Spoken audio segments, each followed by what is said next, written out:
안녕하세요. 파산관제인 홍인필 변호사입니다. 부인대상, 개인 파산관제인 징후별람 중 부인대상을 보고 공부하고 있습니다.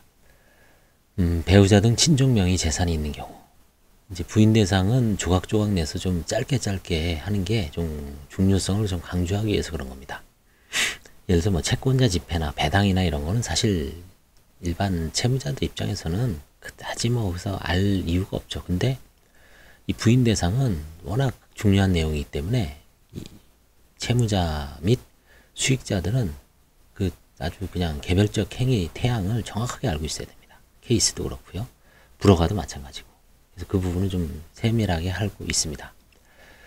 배우자 등 친족명의 재산이 있는 경우 어떻게 될 것인가? 채무자의 자녀나 배우자 명의 부동산이 있는 경우 해당 부동산이 구입자금, 출처죠. 자금이 원천이 출처를 채무자의 것이라는 점이 밝혀진다면 파산재단이 관리처분권을 가진 파산관제인은 채무자의 명의신탁 관계를 해소하고 재산을 회복할 수 있죠. 명의신탁 부동산 실명법 위반이지만 명의신탁 법리에 의해서 해제하고 해소하고 그건 채무자 거다.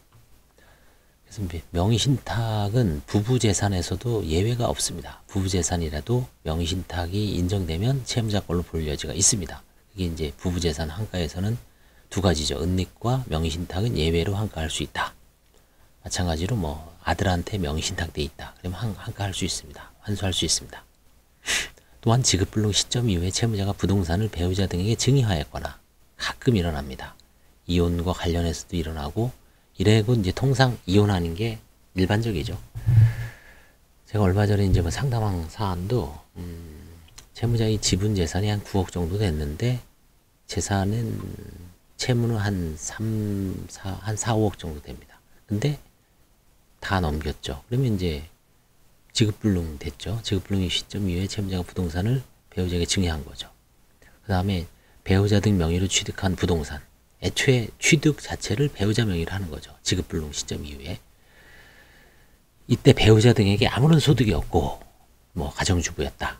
취득자금에 대해도 소명하지 못한 경우라면 부인권 행사의 대상이 될 수가 있겠죠. 다만 배우자가 뭐 맞벌이를 통해서 아니면 친정 식구들의 도움을 받아서 쫄딱 망한 상태에서 애들하고 같이 살기 위해서 조그마한 빌라를 취득하거나 아니 아파트의 어떤 전세 자금을 취득하는 경우에는 친정이라든가 시댁에서 도와주는 경우가 많죠. 왜? 자녀들을 키워야 되니까.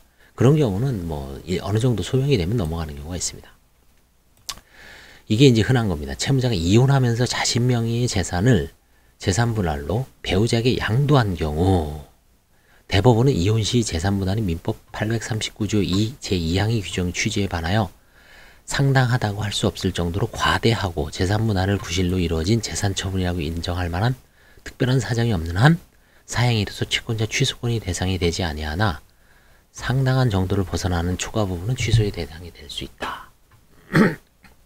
결국은 뭐 어린 자녀들하고 생활하기 위해서 전세금 뭐 서울이 지금 5천이잖아요. 압류금지가 한 5천에서 7, 8천 정도 줬다. 그 정도 되는 전세금을 주거나 그 정도 가치가 있는 부동산을 넘겼다 그러면 과다한 분할로 볼 수가 없죠. 그런 경우에는 넘어갈 수가 있죠. 근데 그 아파트가 3억이고 그죠? 다 채무자의 빚이 한 1억 정도 빼냐 안 돼요. 근데 애들하고 살면서 넘겨준 아파트의 실제 가치가 근저당 이거 빼고 2억이라면 그건 좀 문제가 있죠. 그런 경우에는 일정 정도로 환가를 할 수가 있죠. 뭐 한 5천에서 1억 정도를 뭐 정확한 금액은 그 사안에 따라 다르지만 그런 경우는 토해내라고 압박을 할 수 있고 증 안 되면 소송을 할 수도 있습니다. 그죠? 그 정도를 입증하는 결국 이제 세세하게 조사를 해야 되죠. 그 뭐 재산의 가치, 잔존 가치, 그 다음에 애들이 나이, 그 다음에 이혼 후에 어떤 몇 년까지 부양할 것인가. 그죠? 애들이 나이하고 관계가 있죠. 애들이 좀 더 어리면은 좀 뭐 많이 인정해줘야 되고 거의 18세, 19세 근접했다. 거의 성년 직전이다. 그러면은 뭐 조금 물론 사실은 어떻게 보면 좀 모순되는 게 18세, 19세 되면 이제 대학을 가고 바로 독립을 하는 게 아니잖아요. 한국은. 그런 경우에 무대기 돈이 들어갈 수 있기 때문에 뭉태기 돈이 들어갈 수 있기 때문에 뭐 받는 사람 입장에서는 그 다음에 뭐 때로는 결혼시킬 때 뭐라도 좀 해줘야 되잖아요. 그렇죠? 한편 이혼 시 채무자가 재산분할 청구권을 포기하거나 행사하지 않은 경우 부인권 행사가 되는지에 관해서는 논란이 있습니다.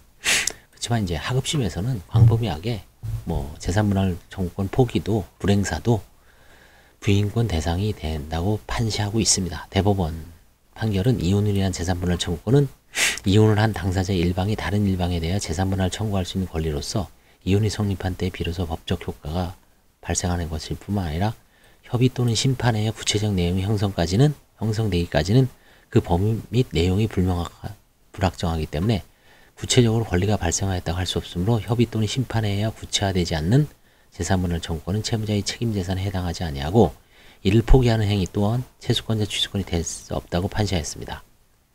이 재산분할 포기 행위는 파산 절차에서 부인권 채권자 취소권의 대상이 될 수 없다라고 판시한 사안이 있지만 부인권은 좀 다른 측면에서 인정이 되는 것 같습니다.